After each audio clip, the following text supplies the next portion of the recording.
अडानी के भ्रष्टाचार को उजागर करने की सजा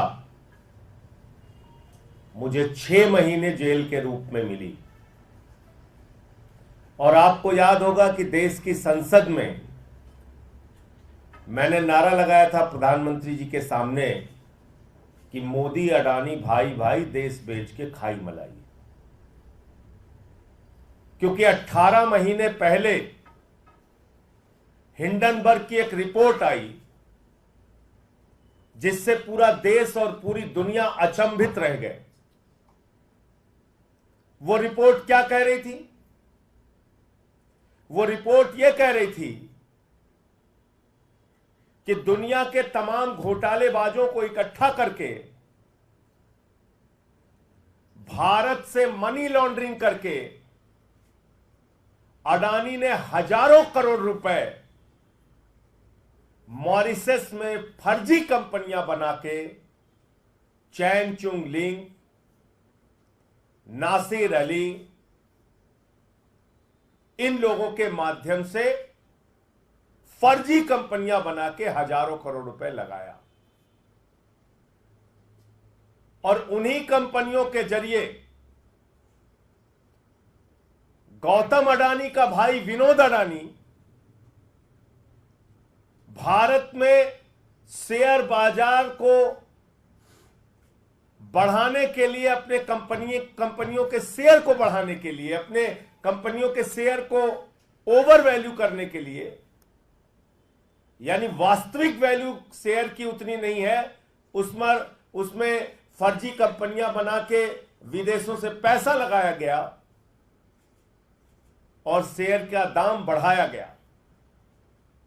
वास्तविक दाम शेयर का उतना नहीं है, लेकिन बाहर से फर्जी कंपनियां बना के विनोद अडानी के माध्यम से हजारों करोड़ रुपए हिंदुस्तान में अडानी की कंपनी में लगाया गया, उसके शेयर का दाम बढ़ाया गया। और जब हिंदुस्तान के छोटे निवेशक, आम आदमी, मिडिल क्लास के लोग उस शेयर को बढ़े दामों पे खरीदते हैं तो कुछ दिन बाद वो शेयर की वैल्यू जब घटती है तो उनका पैसा डूब जाता है।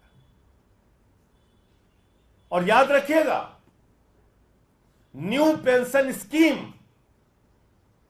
देश के लाखों कर्मचारियों की पेंशन, एनपीएस, उसका पैसा भी शेयर मार्केट में लगता है। एलआईसी का पैसा भी शेयर मार्केट में लगता है। और अगर वहां यह घपला और घोटाला हो रहा है तो अडानी का पैसा नहीं डूब रहा है, इस देश के आम आदमी का पैसा डूब रहा है। यह सरल भाषा में हमें समझना चाहिए। यह अडानी का पैसा नहीं डूब रहा है, उसने तो भ्रष्टाचार कर रखा है। यह देश के लाखों करोड़ों लोगों का गाढ़ी कमाई का पैसा जो शेयर बाजार में वो लोग लगाते हैं, वो पैसा डूब रहा है। और कितना डूबा आप कल्पना कर सकते हैं? अगर मैं इस प्रेस कॉन्फ्रेंस में कहूं तो जीरो लगाते लगाते आप थक जाएंगे। जब हिंडनबर्ग की रिपोर्ट का खुलासा हुआ तो 8,50,000 करोड़ रुपए हिंदुस्तान के लोगों के डूब गए शेयर मार्केट में। 8,50,000 करोड़ रुपए। मैंने तब मांग की थी बहुत जोर शोर से कि जेपीसी बनाओ, जेपीसी बनाओ, पूरे मामले की जांच कराओ, सच्चाई तक जाओ। इस देश के लोगों का पैसा डूब रहा है। अडानी ने फर्जी कंपनियां विदेशों में बना के अपनी कंपनियों के शेयर बढ़ाए हैं, उसके दाम बढ़ाए हैं, पैसा गलत ढंग से लगाया गया। खुलेआम ये मनी लॉन्ड्रिंग का मामला है, भ्रष्टाचार का मामला है। एक आवाज नहीं सुनी गई मेरी। मोदी जी ने क्या किया? मोदी जी ने कहा इसको पकड़ के जेल में डालो। उठा के मुझे जेल में डाल दिया गया। 6 महीने में जेल में रहा।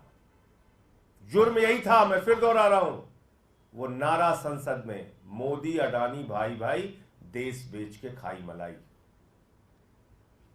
और आज क्या खुलासा हुआ है? माननीय सर्वोच्च न्यायालय में जब ये मामला गया,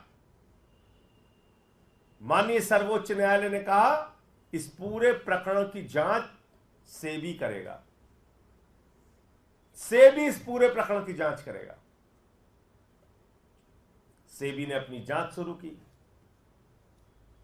सेबी ने अपनी रिपोर्ट दाखिल की और 2023 के मई महीने में जो रिपोर्ट सेबी ने सुप्रीम कोर्ट में दाखिल की वो बड़ी हास्यास्पद है। आप सुनेंगे तो आपको मजाक लगेगा। सेबी सुप्रीम कोर्ट में कह रहा है कि हम ऐसे जुड़े 13 मामलों की जांच कर रहे हैं और ये कर रहे हैं वो कर रहे हैं, और बाद में कह रहे हैं हमें पता नहीं है कि कहां तक ये जांच जाएगी, ये एक दिशाहीन जांच है। हुजूर कुछ गड़बड़ी तो हुई है, लेकिन हम बता नहीं सकते गड़बड़ी किसने की है। क्या करिए सीबी सुप्रीम कोर्ट में, हुजूर कुछ गड़बड़ी तो हुई है, किसने गड़बड़ी की है, क्या गड़बड़ी की है, यह हम बता नहीं सकते, और यह जांच दिशाहीन है, अंतहीन है, किस ओर जाएगी, कब तक चलेगी, यह हमें पता नहीं। तो क्यों बोला सेबी ने? सेबी अध्यक्ष ने क्यों बोला ये? इसका खुलासा कल हिंडनबर्ग की नई रिपोर्ट में हुआ है। और वो क्या कहती है नई रिपोर्ट? कि सेबी की अध्यक्ष माधवीपुरी बुच और उनके पति धवल बुच ने लगभग $10 मिलियन उन्हीं फर्जी कंपनियों में लगाए हैं, उन्हीं फंड्स में लगाए हैं जिसकी इनको जांच करनी थी। यानी जिस भ्रष्टाचार के मामले की जांच सेबी अध्यक्ष को करनी थी,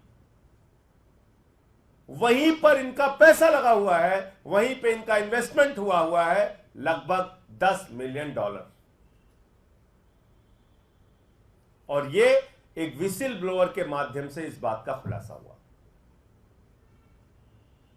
आप मुझे बताइए, जिन कंपनियों के, जिनके भ्रष्टाचार के, जिन मामलों की जांच स्वयं सेबी को करनी थी, अगर सुप्रीम कोर्ट ने कहा कि आप जांच करेंगे इसकी, तो माधवी बुच ने क्यों नहीं बताया कि हुजूर मैं जांच नहीं कर सकती, क्योंकि हमारा मामला, हमारा पैसा तो और हमारे पति का पैसा तो खुद ही इन फंड्स के ऊपर लगा हुआ है, जिसको विनोद अडानी मैनेज करता है, जिसके जरिए हिंदुस्तान के आम आदमी को लूटा जाता है, जिसके जरिए हिंदुस्तान के आम लोगों का लाखों करोड़ रुपए का उनको चूना लगाया जाता है। फिर मैं फिर दोहरा दूं, 8,50,000 करोड़ रुपए शेयर बाजार में 18 महीने पहले इस देश की जनता के डूबे थे, भूलिएगा नहीं। और तब मैंने चिल्ला चिल्ला के कहा था कि यह बहुत बड़ा भ्रष्टाचार है, जेपीसी से इसकी जांच कराओ। और तब मेरी एक नहीं सुनी गई, बल्कि उल्टा मोदी जी ने उठा के हमको जेल में भेज दिया। तो मैं भारत के प्रधानमंत्री से पूछना चाहता हूं, आप भ्रष्टाचार पे बड़ी बड़ी बातें करते हैं, भ्रष्टाचार को खत्म करने की गारंटी देते हैं, भ्रष्टाचारियों को जेल में भेजने की गारंटी देते हैं, और आपने एक तेलंगाना की सभा में कहा था अडानी कांग्रेस को टेम्पू में भर भर के रुपया पहुंचा रहा है। आप देश के प्रधानमंत्री होकर इतना बड़ा आरोप लगाते हैं, और जैसे ही आपकी शपथ ग्रहण समारोह होती है, भारत के सेना के सर्वोच्च पद पे बैठे हुए लोग पीछे बैठते हैं, अडानी आगे बैठता है।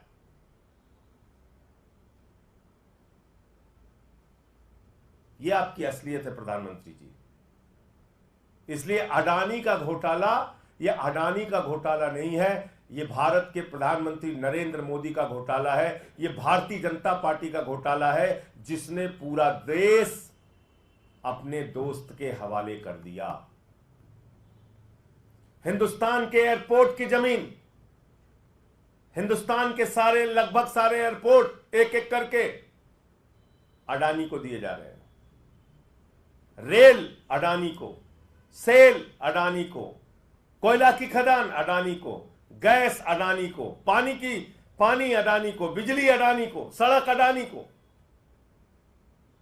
सीपोर्ट अडानी को, सब कुछ आप एक व्यक्ति के नाम नीलाम करते जा रहे हैं। और आपने प्रभु श्री राम को भी नहीं बख्शा, भगवान श्री राम की नगरी को भी आपने नहीं बख्शा। जो जमीन भारतीय सेना के लिए आरक्षित थी, 13,000 एकड़ जमीन आपने उठा के अपने दोस्त अडानी को दे दिया, अयोध्या में, प्रभु श्री राम की नगरी में। आप ना राम के हैं, ना आम के हैं, ना किसी काम के हैं प्रधानमंत्री जी। आपका एक ही मकसद है, अपने दोस्त के नाम पूरे देश को नीलाम करना। और इसलिए अब ये जो मामला सामने आया है, सेबी अध्यक्ष की सारी जांच बेबुनियाद है, निराधार है, और अडानी के किसी भी मामले की जांच में दी गई, उसकी कही गई बात और रिपोर्ट का कोई मतलब नहीं है जो सुप्रीम कोर्ट में उन्होंने दाखिल किया है। माननीय सर्वोच्च न्यायालय को इसका संज्ञान लेना चाहिए, क्योंकि तथ्य छुपाए गए, सच्चाई छुपाई गई सुप्रीम कोर्ट से। सरकार ने झूठ बोला सुप्रीम कोर्ट में। अब नए खुलासे के बाद उसका संज्ञान लेना चाहिए, नंबर 1। और नंबर 2, ये सारे घोटाले, ये 8,50,000 करोड़ रुपए हिंदुस्तान के लोगों का जो डूबा है, इसके लिए कोई और नहीं, भारत के प्रधानमंत्री नरेंद्र मोदी जी जिम्मेदार हैं। जब तक वो पद पर रहेंगे, तब तक अडानी के मामलों की जांच नहीं हो सकती, अडानी के भ्रष्टाचार की जांच नहीं हो सकती। प्रधानमंत्री में जरा सी भी नैतिकता है तो उनको अपने पद से इस्तीफा दे देना चाहिए। उनको देश का प्रधानमंत्री बने रहने का हक नहीं है। प्रधानमंत्री इस्तीफा दे, जेपीसी बनाई जाए, तभी इसकी जांच हो सकती है। ज्वाइंट पार्लियामेंट्री कमेटी के माध्यम से इसकी जांच हो सकती है, जो हमारी पहले दिन से डिमांड रही है। तो नई रिपोर्ट में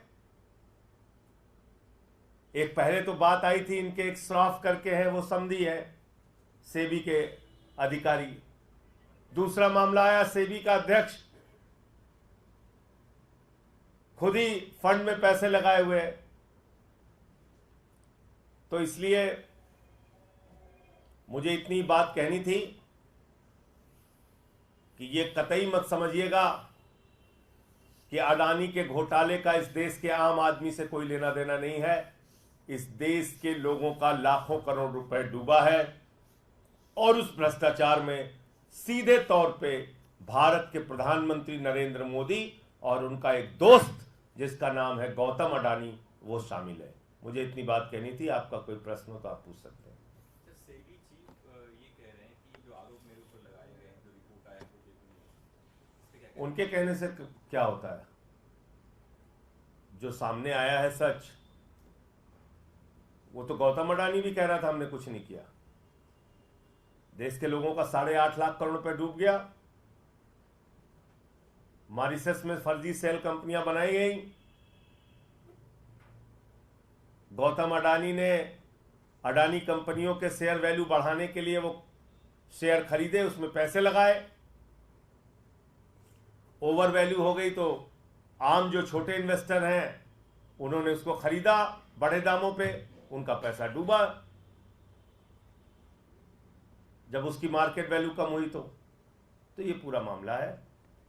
उनके कहने से कुछ नहीं होता, अब पूरी सच्चाई सामने आ चुकी है।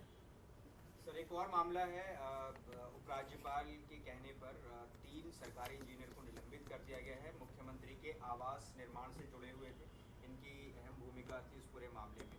इस पर क्या कहना है सर? देखिए, ऐसा है कि उपराज्यपाल के पास 24 घंटे सिर्फ एक काम पे लगाया गया है,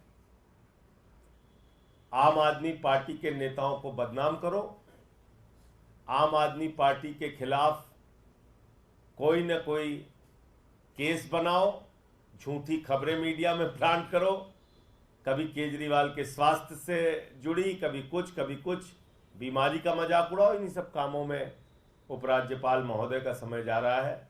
उनको अपने संवैधानिक दायित्वों का निर्वहन नहीं करना है, इसलिए वो अपना काम कर रहे हैं, हम अपना काम कर रहे हैं।